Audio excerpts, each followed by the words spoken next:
Oops, sorry. Do we need Hide? Maybe, or one of George. Or Toku?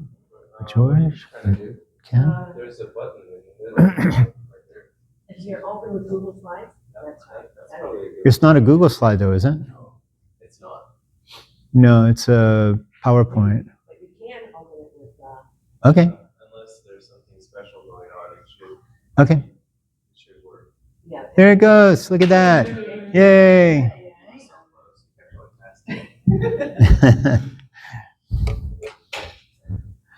All right. So, all right. Confronting My Antichrist was not the first title. The first title was Confronting the Antichrist. And then I don't like the word "the," like it's kind of unnecessary. So then it was Confronting Antichrist. And then Confronting My Antichrist, because I got this understanding or this revelation or this epiphany that the enemy is not out there. The enemy is in here.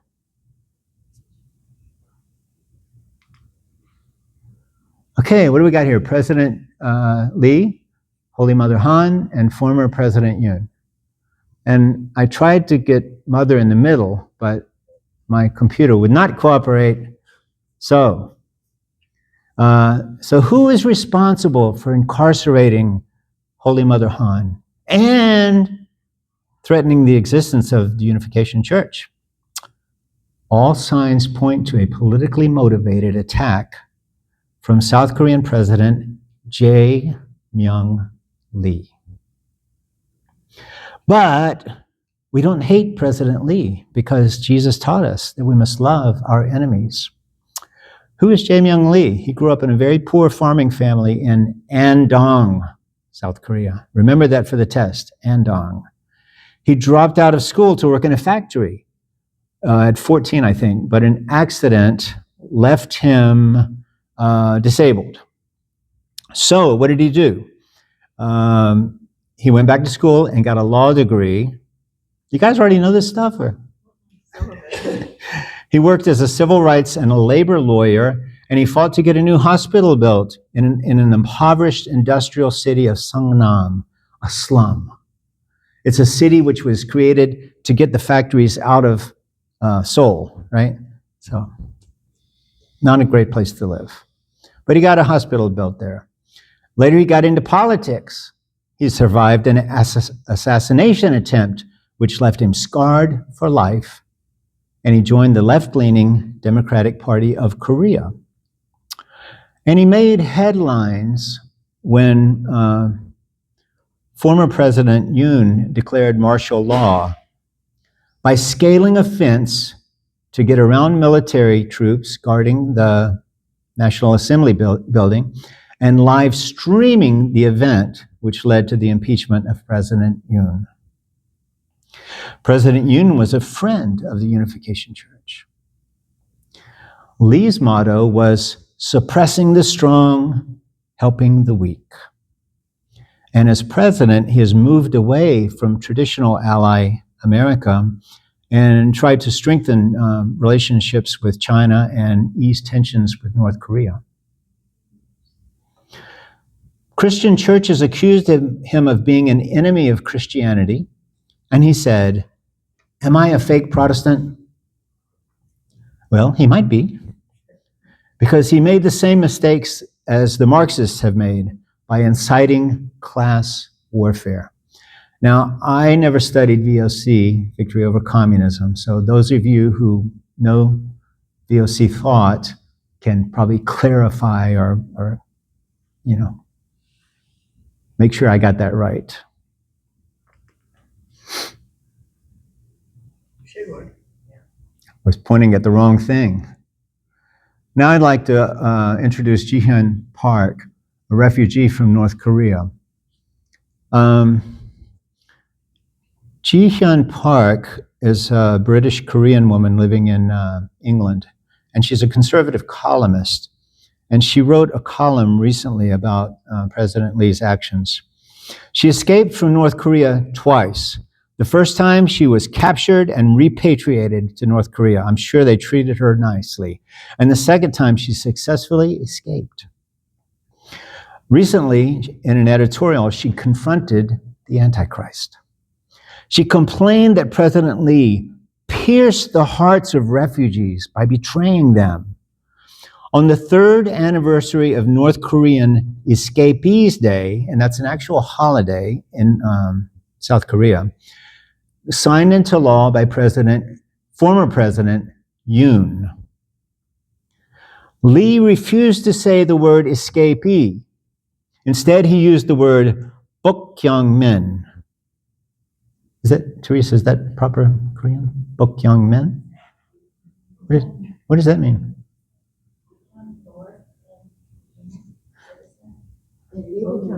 People, yeah, the interpretation I received was, it means people whose hometown is in the north. So, according to Article 3 of the Korean Constitution, refugees from North Korea are legal citizens in the South. But what President Lee did was kind of segregate them from other citizens by saying, well, there's South Koreans, and then there's those whose hometown is in the North. That's not nice. And I also wanted to mention President Park Geun-hye, am I saying that right? Korea's first female president, former president, who invited North Koreans to come into the embrace of a free Republic of Korea anytime. So these are two former presidents that, we really appreciate them very much. But President Lee is responsible for incarcerating true mother, threatening the existence of our church, which also threatens the existence of all churches. Government shouldn't get involved with religion or interpret which religions are valid. For these reasons, we must confront the Antichrist, not with animosity, but we can't accept his actions, which oppose the will of God. In 1991, true parents traveled to North Korea to meet Kim Il-sung. They were accompanied by Dr. Bo-hee Pak and Reverend Peter Kim.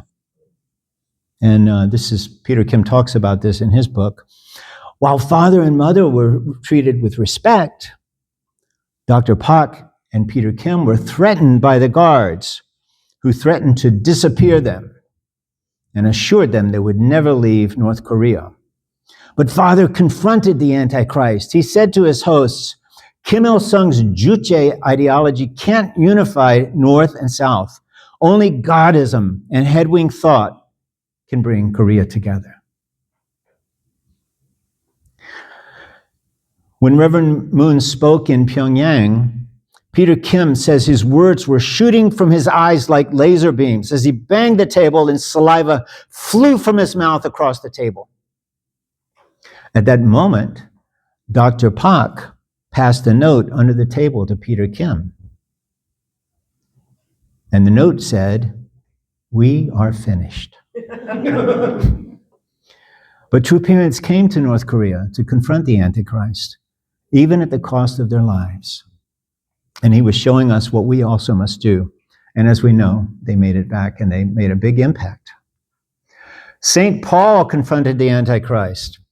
In the New Testament age, St. Paul traveled around the Middle East planting churches. He taught his spiritual children the teachings of Jesus just as he had been taught. When he was blinded by Jesus as he was on his way to Damascus, they led him to Damascus, and they went into, I don't remember the name of the Christian that was living in Damascus, but he began to teach him the teachings of Jesus. So he wanted his spiritual children, which was Legion, was all over the Middle East, to know those same teachings. And when people introduced something new to the teachings, he was upset, and he would write them letters and scold them and say, you have to adhere to what Jesus taught us. Don't make up your own religion. So for Paul, Jesus' teachings were the entire truth, and anyone who changed the truth, he said, was Antichrist.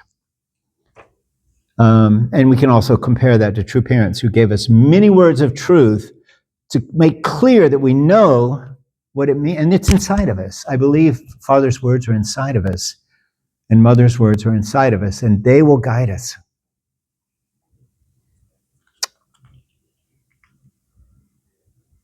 Harry Potter. So in our movies, which often come down to one climatic scene or one anticlimactic scene, where the hero confronts the villain or anti-hero, and one must survive and the other must die.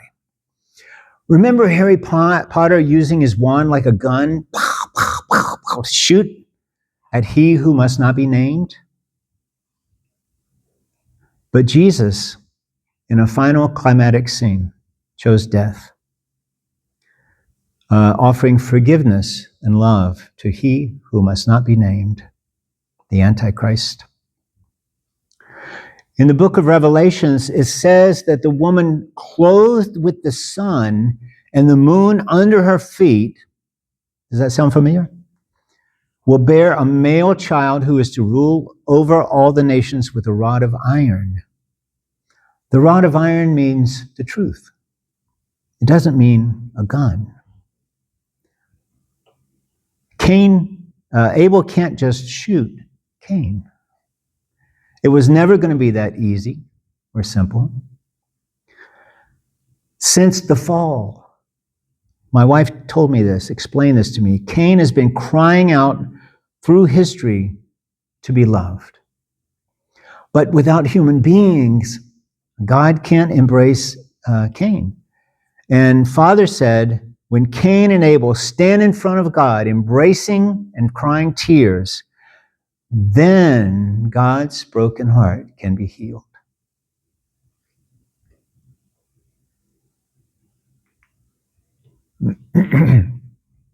All right.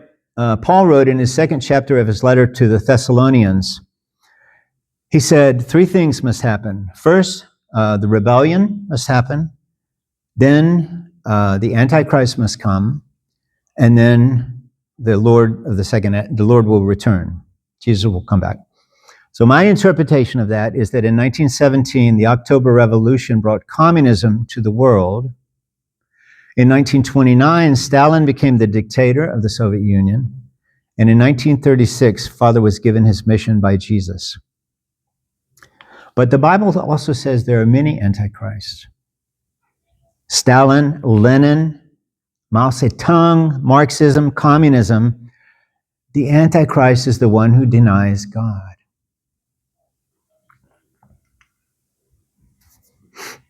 Okay, who are these guys? So this is from my time on MFT. Here I am wrestling with Satan. No, that's my brother.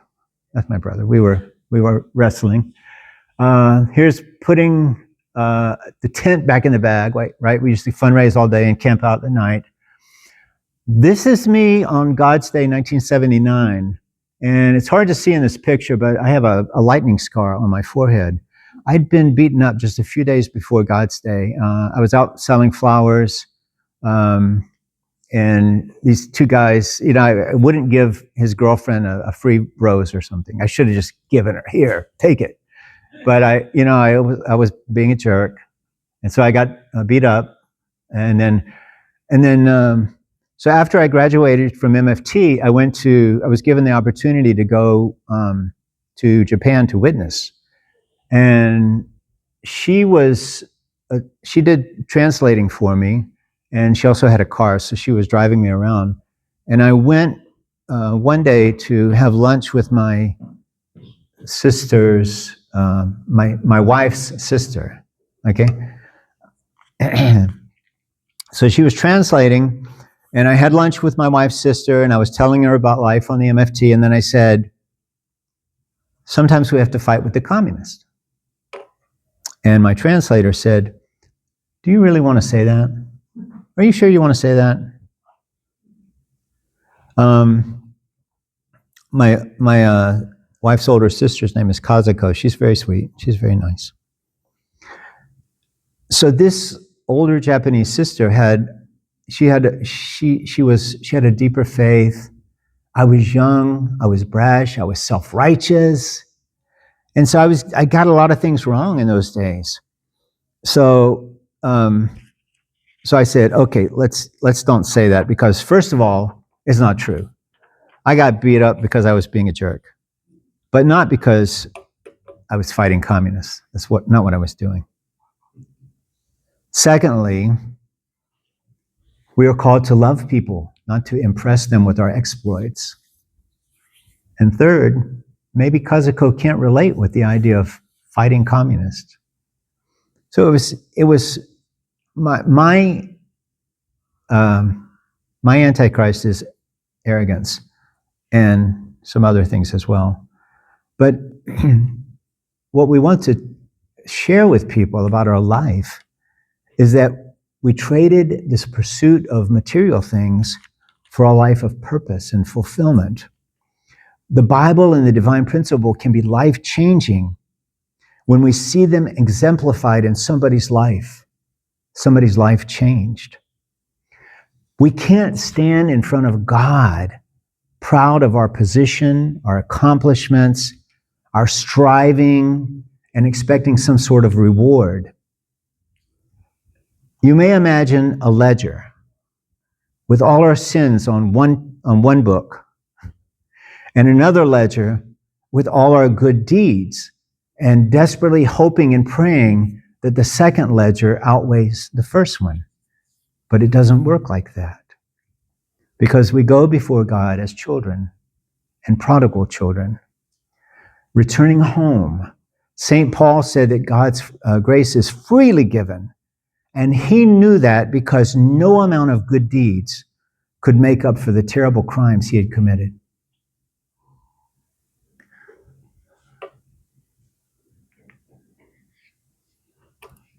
This is the rally in front of the Japanese embassy.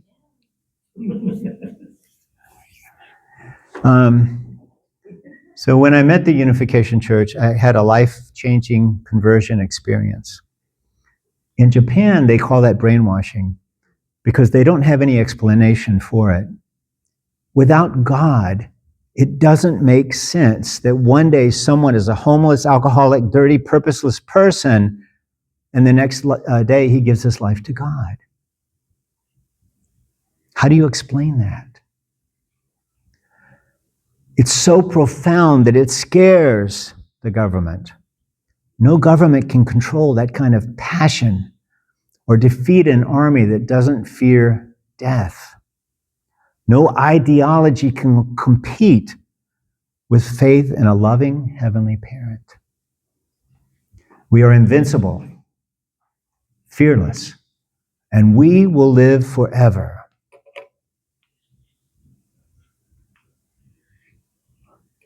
So my title evolved a little further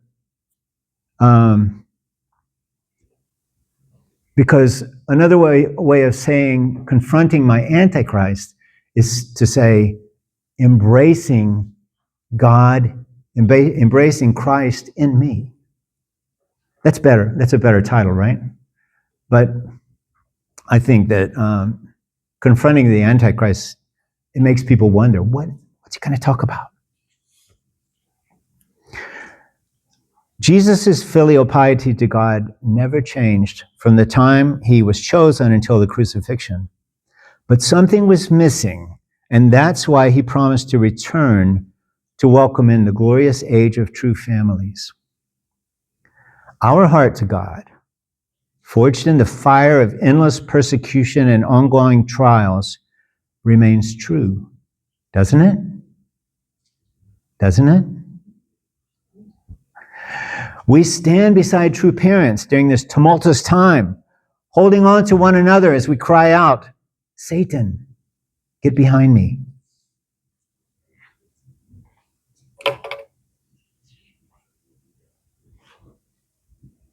Oh, sorry. Is that the last one? Yeah. Jesus said to Peter, who was his strongest advocate and his most faithful disciple, "Get behind me, Satan." What did Peter say to earn such fierce condemnation? What did he say? Mark? And Peter took Jesus aside and urged him to avoid this faith. He said, you don't have to die. You don't have to go and, keep confronting the authorities. Jesus could have had a long, happy life and a marriage, but he chose to confront the Antichrist. But who among us wouldn't have done the same thing that Peter did, right? But now we are called to do what Jesus did and confront the Antichrist and embrace Christ in us. This morning, I was reading Chambu Moran. And Carol Ann had urged me to read it. She said she was getting so much inspiration from it. And I read the first chapter, the second chapter, and the third chapter, and the fourth chapter, and I was going to say to Carol Ann, did AI write this? And it's not attributed, right? So I couldn't find the soul of it. But then early this morning, I got to chapter 5. And True Mother's voice called out to me through the words. And she said, after Father died, I was left alone. There was no one whom I could talk to, no one whom I could consult with. She was left alone. And she decided just on her own that she would speak out the truth, that what she was receiving, what was inside of her heart, even if no one understood. But she said she would keep looking for someone, especially I'm sure among her own family, who understands her heart. She said it was like looking for a needle in the dark or looking for a needle in a sandstorm. So chapter 5 came through for me. And I think with what we have inside of us, I mean, we don't have to understand what's going on right now theologically, but we understand Mother's heart. And she's suffering a lot right now. And we pray that this detention will end soon. But for us, we have something inside of us. We can't let that go. We can't just give up on the dream, but we have to follow through and keep pursuing because God will speak to us. God will guide us. I do believe that. All right, please join me for prayer.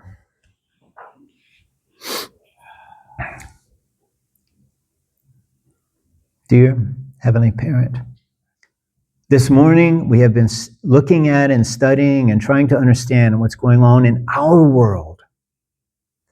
And we know that from your perspective, this is a small thing. When we look at the history of Christianity, there have been ups and downs, there have been setbacks, but the victories have been insurmountable. And through history, you have established something on earth today that never was before. It's like a seed, and it's our job to water that seed and take care of it until it grows big and beautiful. When the world is what we can imagine it to be, because we are idealists. We imagine the world of goodness, and we know that with your help, with your guidance, we can make it happen, and we can be a part of it, and our children will live in it. For those things, we're truly grateful this morning as we offer this time to you, praying as blessed central families, attending Holy Mother Han. Jew. Okay, thank you.